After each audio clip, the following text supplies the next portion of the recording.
The solution for bidirectional synchronization takes very little to maintain or extend, but considerable level of detail to implement. So I'm going to present the details in a variety of ways from simple to most complete. This video will cover the high-level concepts of what is happening inside of the Make.com scenarios. If you're just looking for a conceptual understanding, this is all you need. If you don't care about the details but just want to use the synchronization process for yourself, you can get the whole thing from a link in the video description. And if you want an in-depth look at every element of the automated scenarios, then you can look at the documentation for the outbound or inbound process, where you'll find images showing every one of the settings used in the scenario so that you can build it all yourself. Also, if your parent database is not Ultimate Brain, then the documentation links contain notes on the common properties that you'll need between your databases and what you'll likely need to change in order to make it work for your own environment. So let's start with a conceptual review of the outbound parent-to-child synchronization process. We'll be using the numbered points on the image of the scenario below for orientation. Point 1 on the diagram is watching the parent task database for any changes. For me, that's the all tasks database. At point 2, we filter out any changes to the parent database if they are not associated with a linked project, or if the last change was not made by a human. The latter part of the filter prevents loops because we're not interested in changes that were made by Make.com in the synchronization process. At point 3, we know the task was updated by a person, so we look in the synchronization hub to see if the project is configured for synchronization.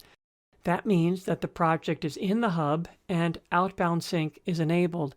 Point 4 is a filter to confirm we have at least one record returned from the prior step. Point 5 is the router. All branches of a router will be evaluated. It's the filters at 6, 11, and 14 that determine which path is actually executed. Point 6 is a filter.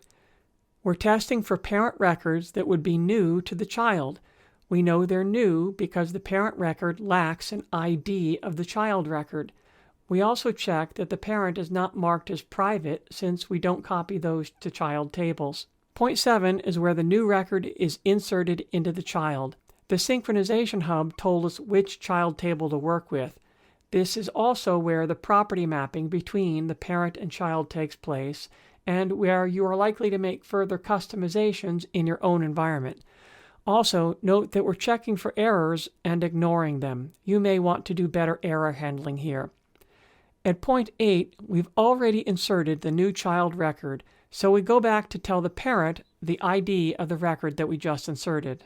At point 9, we use a filter to ensure that the update was successful before updating the synchronization hub in the next step. At point 10, we're making notes in the synchronization hub for the current project about the update that we just made. This is the timestamp and that we made an outbound sync. Point 11 starts the second pathway from the router, this time for updating a child record that already exists. To do that, we confirm that the parent record has the ID to the child record, and also that the parent record is not marked as private. At point 12, we know the ID of the child record, and we update it with the latest values from the parent record. At point 13, we're making notes in the synchronization hub for the current project about the update that we just made, the timestamp, and that we just made an outbound update. Point 14 starts the pathway for deleting a child record. This happens when the record was already copied to the child, but now the parent is marked as private.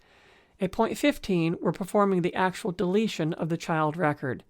At 16, we clear the ID of the child record from the parent, which marks the parent as no longer being synced. At 17, we're making notes in the synchronization hub for the current project about the update we just made, the timestamp, and that we just made a deletion from a child record. Next, let's move on to the process for inbound synchronization.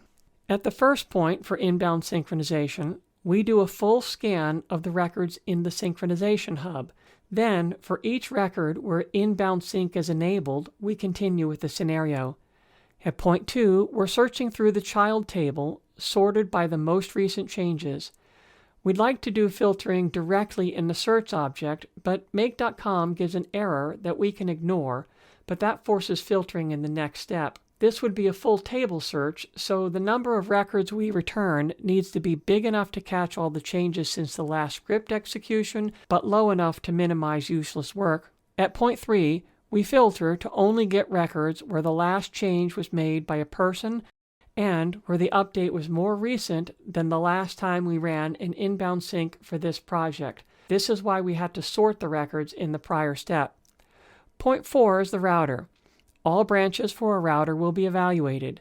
It's the filters at 5 and 10 that determine which pathway is actually executed. Point 5 starts the pathway for inserting new records from the child into the parent table.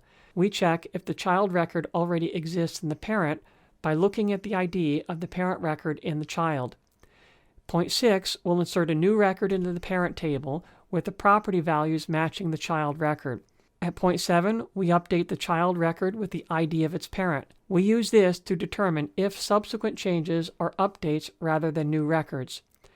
At point 8, before we update the synchronization hub, we confirm that the prior step was successful with a filter looking for bundle counts greater than 0. At point 9, we update the synchronization hub for the project with the current time and a note that we just inserted a new record into the parent. Point 10 starts the pathway for updating a parent record that was changed in the child database. We know it was an update because the child record has the ID of its parent already. Point 11 updates the parent record with the field map from the child.